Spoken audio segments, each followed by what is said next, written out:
Now facing the right way. Is this a goer? And they're off in the 2022 Coral Gold Cup and running for $250,000 and a strong pace onto the first fence. Gericault Roque, Oscar Elite, Fiddler on the roof up there with Anne Sam. Potterman made a mistake and we lost 3 under through 5 at the first. 3 under through 5 is out of the race at fence number 1. Fanion d'Estraval, the early back marker. This hot pace as they come over number 2. Diablo de Rouet is also a little bit outpaced in rear. That was the open ditch. They've got 3 more to take in the back straight. And Sam Bustleton in the stripes. Lord Accord, Gericault Roque and Fiddler on the roof. The front 5 ahead of Oscar Elite. And then Milos keeping out of the way on the outside. The dark blue and orange, Red Happy in midfield ahead of Potterman. Corach Rambler is well back in the field as they get over their 4th obstacle with Diablo de Rouet lost in translation, and Fanion d'Estraval is pretty hopelessly outpaced at this early stage as they move on to fence number 5 and Bustleton and Ansam. Ansam just led Bustleton. Lord Accord, the orange and black colours, Richie McLernan, followed by Fiddler on the roof, last year's 2nd under Brendan Powell. Gericault Roque and Tom Scudamore on the outside of him. These 5 are followed by the white-faced Oscar Elite, Milos on the outside with Potterman. And then Remastered, the yellow sleeves on the inside and in that group ahead of Lost in Translation, Diablo de Rouet, Corach Rambler, and Fanion d'Estraval is well behind as they head to the cross fence. It's number 6 and Bustleton and Ansam really motoring. They've got the loose 3 under through 5 just behind them. Getting over it in 3rd place, Fiddler on the roof. Just ahead of Lord Accord. Gericault Roque in 5th position. Runner-up to Corach Rambler at the Cheltenham Festival and being followed by Remastered. Milos in midfield. Red Happy, Oscar Elite, Potterman, Diablo de Rouet, Corach Rambler, and then the gap to Fanion d'Estraval as they're now into the home straight and running to number 7, the loose horse right in between Bustleton and Ansam. They were both fast and fluent. Fiddler on the roof over in 3rd place. And in company with Lord Accord in 4th as they now come to the next open ditch. And the loose horse just inconvenienced the front 2 there a little bit. It's just on the minds of the riders on Ansam and Bustleton. And they are still the first 2 ahead of Fiddler on the roof, Gericault Roque and Lord Accord. Milos is next in the field ahead of Remastered, Red Happy, Oscar Elite, Diablo de Rouet. Corach Rambler is still at the back with Potterman, who's lost a couple of spots, and Lost in Translation and Freddie Gingell as they now jump the fence. That'll be the last next time round. Potterman, another mistake. The main group at 12 to 15 lengths clear of Fanion d'Estraval as they run to the water. Number 11 taken just once, and it's Anne Sam and Adam Wedge leading the way to JJ Slevin and the only Irish challenger, Bustleton. Lord Accord took that just in 3rd ahead of Fiddler on the roof and Gericault Roque in 5th. Milos and Harry Skelton in 6th place. Remastered then on the inside of stablemate Red Happy with Oscar Elite on the outer.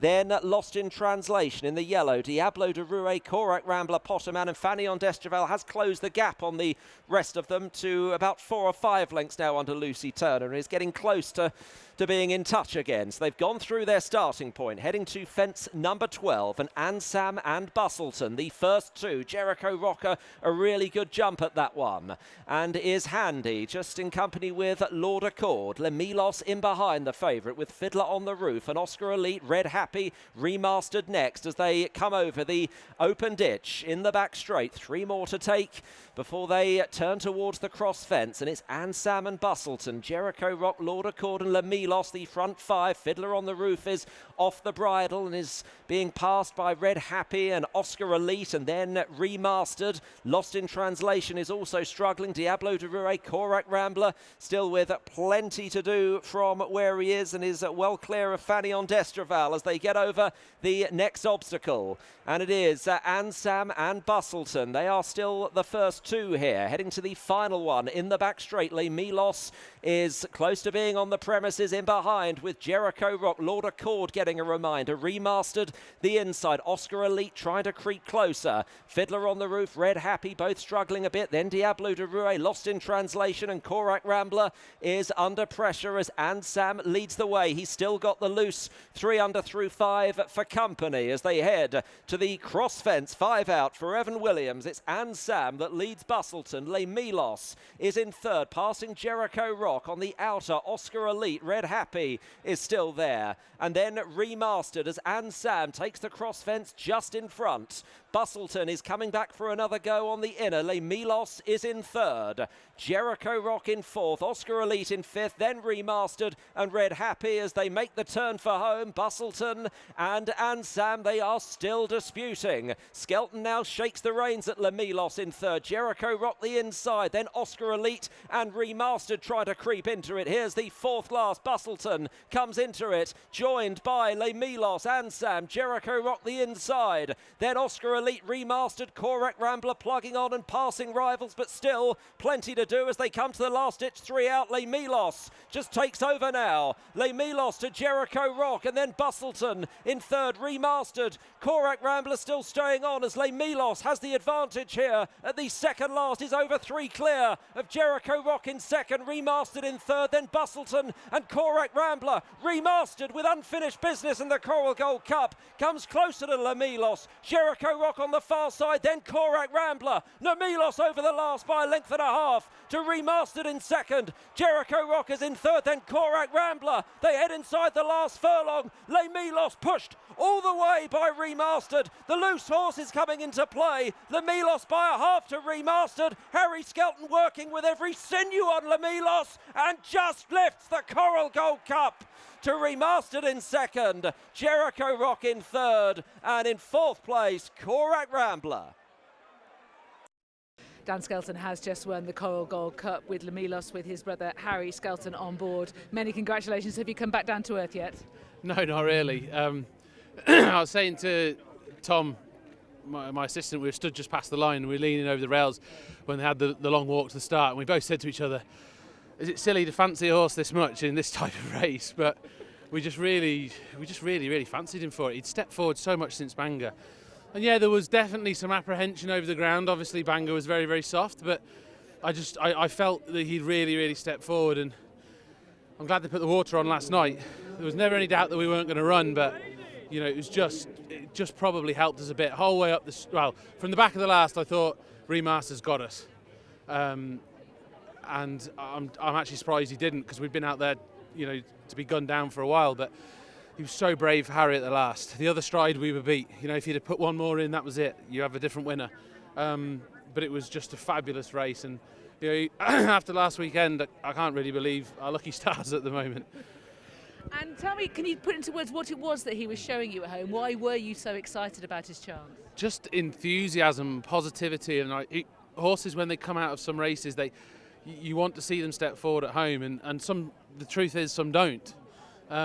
This one obviously had. I mean, he was full of himself. His skin was wriggling. He felt that well. He just, you know, he's just in magical shape, and I just thought this could happen. And yeah, the lack of rain was concerning, but he's clearly a progressive horse. Very much so. You haven't had him that long. No, and I remember saying to the guys who own him, I said, look, if we go to Bangor, I think he'll run really well, and then we'll step forward and we'll look at either this or the Beecher. I said, in a weird way, you don't really want to win at Bangor, because I remember when Whisper carried a £4 penalty here and got chinned by Total Recall. It was the penalty that potentially got him beat, and I always look back on that and go, maybe Nicky would have done it differently if there was another day. And I kind of had a little bit of apprehension about that penalty, but when the form he was in the last 10 days, I was less worried about that and more worried about the ground. And it was a tremendous ride from your brother. Brilliant, absolutely brilliant. He's riding at the top of his game, and don't need to tell everyone that.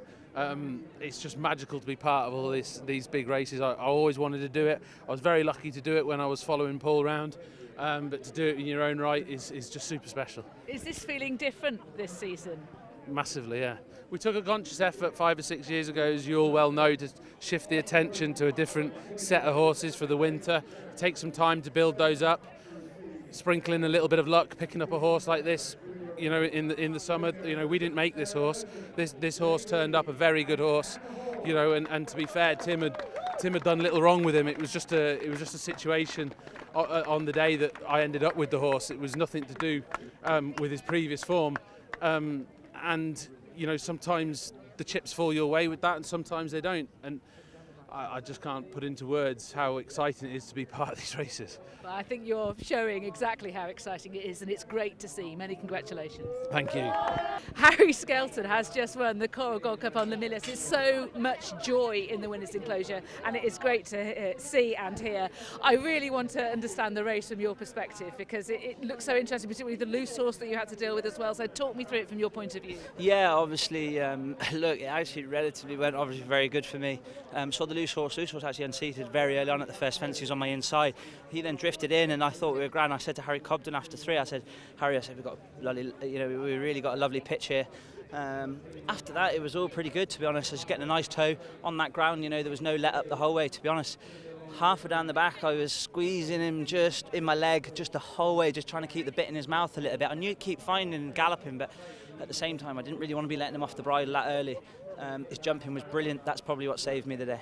Particularly at the last, he was deadly there, wasn't he? He was, like, to be honest, up the straight, like, you know, Bangor, when I asked him to go, he really found, and I knew if I could just hang on to their coattails, jump the cross fence well, just tucked in and just allowed me just for 5 strides to fill out, and then once we straightened up, jumped the 4th last, and I thought, I'm off the bridle now, so I just got to hope he's going to stay. And he really found me, like you say, at the last. You know, only a brave horse would do that. And the loose horse helped me a bit, and then the other horse coming to me, he stuck his head down even further. So he wasn't really getting by. But look, just magic. Like, you know, myself and Dan probably been spoiled all the way through, being at pools and watching these brilliant races, and now we're winning them. So this always was trying to set out to do, and they're not easy, and you know, we're enjoying them. Dan was saying you've purposely positioned the business, positioned your team to be able to be winning these kind of races here on the big Saturdays. You had Protectorat last Saturday, now you're here with Milos, and it feels different, he says. Do you feel that as well? Yeah, massively. And look, Lydia, I know he's my brother and everything, but just only down to him. That's his management, his skill. He's learnt from the best. He takes a lot of this credit. Like, you know, I'm okay, we're out there and I'm ammunitioned with good horses and I've got to deliver. And the team have got to deliver him for the day. But at the end of the day, the decisions are his. He's making the right decisions and we're all supporting him. And luckily, as a team, we're all going forward. You're making the decisions as well, though, live out there. Yeah, for sure. Like, you have to, you know, but I'm really enjoying it at the minute. I have a big involvement, obviously, in the yard. I come to the races. I'm enjoying it like the more than I've ever done. I'm getting a bit older and I'm enjoying it a bit more. But the decisions are happening right because the horses are there for me. And then, yeah, like I say, today, then you've got to make the right decisions up the straight the last time. But we'll try and get more right if we can. And but unfortunately, we know this game, you can get them wrong and you're soon back on your backside. But no, it's going great. We're just really enjoying it and great team around us. Well, it really is rolling, and it's the joy that you're all taking it as well, which is great to see. Many congratulations, Harry. Thank you very much. Thank you.